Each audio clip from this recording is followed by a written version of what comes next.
High, good evening friends. আশা করি তোমরা সবাই ভালো আছো। আমিও খুব ভালো আছি। আজকে আরেকটা নতুন ব্লগ নিয়ে এসেছি।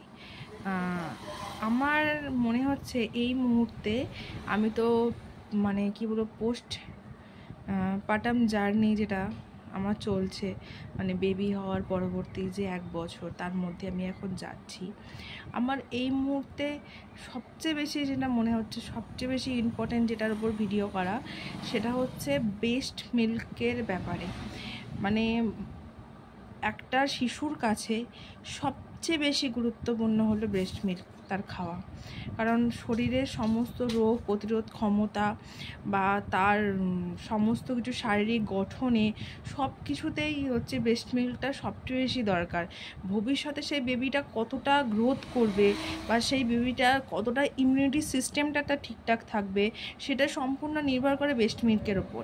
কিন্তু আমি আমার বেবিকে নিয়ে, আমার বেবি টোটাল ব্রেস্ট ফিড করে, কিন্তু যখন আমি কোথাও যাই তখন মিল্কটাকে একটা স্টোর করে ফ্রিজে রেখে যাই, আমার মা সেটা খাইয়ে দেয়। সেটা একটা সিস্টেম আছে, সেটা তোমাদেরকে আমি পরে জানাবো।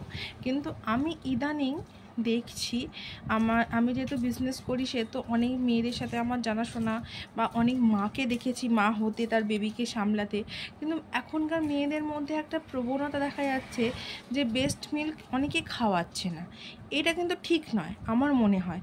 কারণ পাউডার দুধটা যত দামি হোক, ঠিক আছে, কিন্তু সেটা বেবির শরীরের পক্ষে উপকৃত নয়। কারণ বেবিকে আমি যতদূর জানি, ভুল হলে হয়তো আমি ভুল জানি, যদি ভুল হয় বলি তাহলে অবশ্যই তোমরা কমেন্টে আমাকে জানিও, যে বেবিকে 1 বছর পর্যন্ত নুন আর 2 বছর পর্যন্ত চিনি দেওয়া একদম উচিত নয়।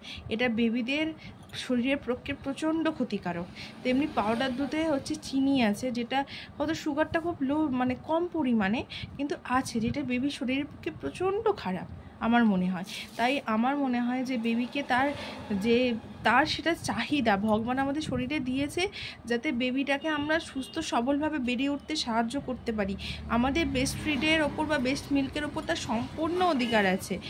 কিন্তু আমি ডাক্তার দেখাতে চাই বা বিভিন্ন জায়গায় গেলাম, কোনো কাজে গেলাম, কিন্তু এখন বিশেষ করে ডাক্তার দেখাতে গেলে আমি দেখি তাদের ব্রেস্ট মিল্ক আছে, অথচ তারা ফুড খাওয়াচ্ছে। কিন্তু এটা আমি আমার দেখে খুব রাগ হয়। কিন্তু আমি যখন বাইরের লোক, তাদেরকে আমি কিছু বলতে পারি না। কিন্তু আমার মনে হয় আমি ভিডিওর মাধ্যমে এটা মানুষকে সাবধান করা উচিত। তোমরা যদি মনে করো যে আমি কথাটা ঠিক বলছি না, তোমরা যে সমস্ত বড় এখন তো ফেসবুকেতে সবাই ভিডিও দেয়, তোমরা সেরকম বড় কোনো ডাক্তারের ভিডিও তোমরা দেখতে পারো। তারাও বলবে যে ব্রেস্ট মিল্ক খাওয়াটা হচ্ছে শরীরের পক্ষে সবচেয়ে বেশি উপকার, সবচেয়ে বেশি, যেটা একটা শিশুর শরীরের পক্ষে সবচেয়ে বেশি ইম্পর্টেন্ট জিনিস। আর সে ব্রেস্ট মিল্ক যদি সাফিসিয়েন্ট না হয়, তখন তোমরা অন্য পদ্ধতি বা ব্রেস্ট মিল্ক কীভাবে সাফিসিয়েন্ট শরীরে আসবে সেরকম তোমরা খাওয়া দাওয়া করো, যাদের ব্রেস্ট মিল্কটা তোমাদের শরীরে সাফিসিয়েন্ট থাকে। এখনকার দিনে ওই দুধ সাবু খেয়ে কিন্তু কোনো ব্রেস্ট মিল্ক এক্সট্রা হবে না কোনো দিনও। সেই জন্য একটা লিকুইড তোমরা ট্রাই করতে পারো। সেই লিকুইডটা আমি তোমাদের পরে লিখে ফেসবুকে পোস্ট করে দেবো। আমি একটা দিদির থেকে এটা জেনেছি, আমিও মনে হয় তোমাদের রেসিপিটা শেয়ার করে দেওয়ার জন্য, কারণ আমার অনেক কাস্টমার আবার নতুন মা হচ্ছে। তবে আমার মা হওয়ার পর যে আমার যে উপলব্ধিগুলো, সেইগুলোই তোমাদের সাথে শেয়ার করি। আমি এক্সট্রা করে কোনো কথা বলি না, কারণ আমি এক্সট্রা করে কোনো কিছু ভিডিও করতেও চাই না।